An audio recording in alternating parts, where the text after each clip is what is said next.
नमस्कार दोस्तों, स्वागत है आपका सोराइसिस ट्रीटमेंट इंडिया बाय काया क्लब ग्लोबल पे। गाइस, आज की वीडियो में हमें बात करने वाला हूँ 7 ऐसी गलतियाँ जो आप करते हो जिसकी वजह से आपका सोराइसिस फ्लेयर अप आता है, जिसकी वजह से आपका सोराइसिस टाइम से ठीक नहीं होता है और यदि ठीक हो भी जाता है और फिर पलटी मार जाता है। तो ये वीडियो बहुत इंपॉर्टेंट है। 3 से 4 मिनट में मैं आपको समझाऊंगा वो 7 ऐसी गलतियाँ जो आप कर रहे हैं जिसकी वजह से आपको वो रिजल्ट्स नहीं मिल पा रहे हैं जो कि आपको मिलने चाहिए।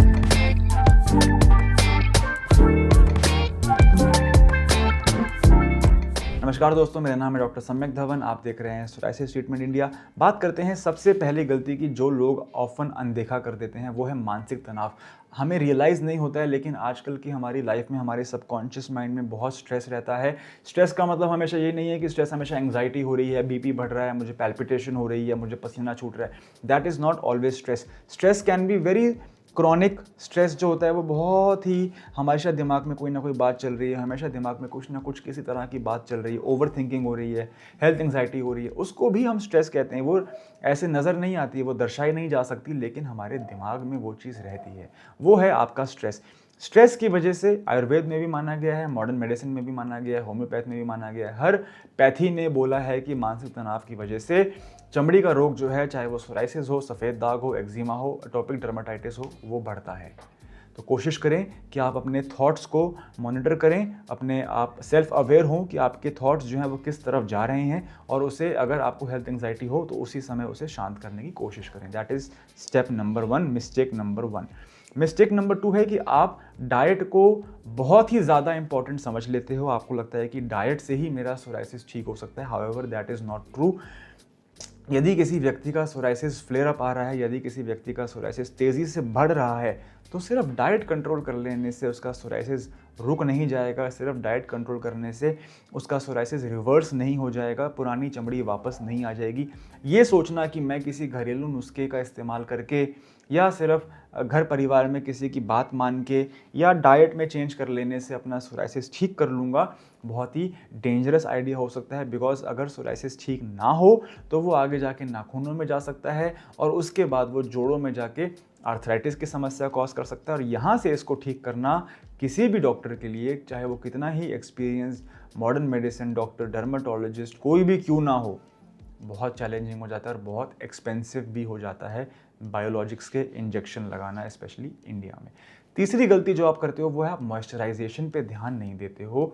आपको रेगुलरली अपने स्किन को हाइड्रेशन प्रोवाइड करना बहुत ज़रूरी है। सोराइसिस में ड्राइनेस होती है, इचिंग होती है, स्केल्स आते हैं, पपड़ी झड़ती है, तो मॉइस्चराइज करना बहुत ज़रूरी है। चाहे आप ट्रीटमेंट किसी और से ले रहे हैं, मुझसे ले रहे हैं, कहीं से भी ले रहे हैं, स्किन को मॉइस्चराइज प्लीज़ ज़रूर करें। कोकोनट ऑयल ही लगा लें, वैसलीन लगा लें, जो भी आप प्लीज़ कुछ भी करें, स्किन को अपने मॉइस्चराइज करके रखें। चौथी आप जो गलती करते हो वो है आप डॉक्टर बहुत फास्ट स्विच कर लेते हो। मैंने देखा है पेशेंट 1 महीने में ही गायब हो जाते हैं, लीव विदाउट मेडिकल एडवाइस हो जाते हैं, इसको हम जो है एब्सेंट हो जाते हैं, फ़ोन उठाना बंद कर देते हैं।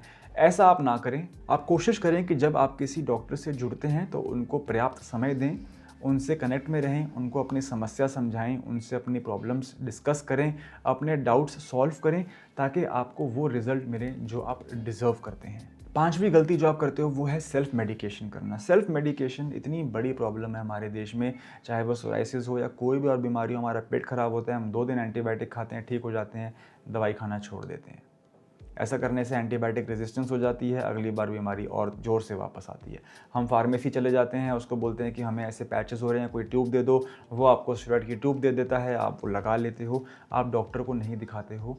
That is the problem. और इसलिए आपका सोराइसिस बार बार वापस आ जाता है, क्योंकि आप जड़ पे उसकी वर्क ही नहीं कर रहे हो, आप उसकी प्रॉब्लम ही नहीं समझ रहे हो। यदि आपको बीपी, शुगर, थायराइड की वजह से सोराइसिस हो रहा है और वो अपनी लाइफस्टाइल को आप इम्प्रूव नहीं कर रहे हो, शुगर अपनी मेंटेन नहीं कर रहे हो, और आपको लगता है कि आप फार्मेसी से ट्यूब लेके लगा लोगे और आपका सोराइसिस जड़ से ठीक हो जाएगा, तो ये तो गलत थॉट है ना। क्योंकि जिन कारणों की वजह से सोराइसिस शुरू हो रहा था उस पर तो हमने काम ही नहीं किया, तो एक बार ठीक होगा तो ऑफ कोर्स वो बाद में वापस आएगा।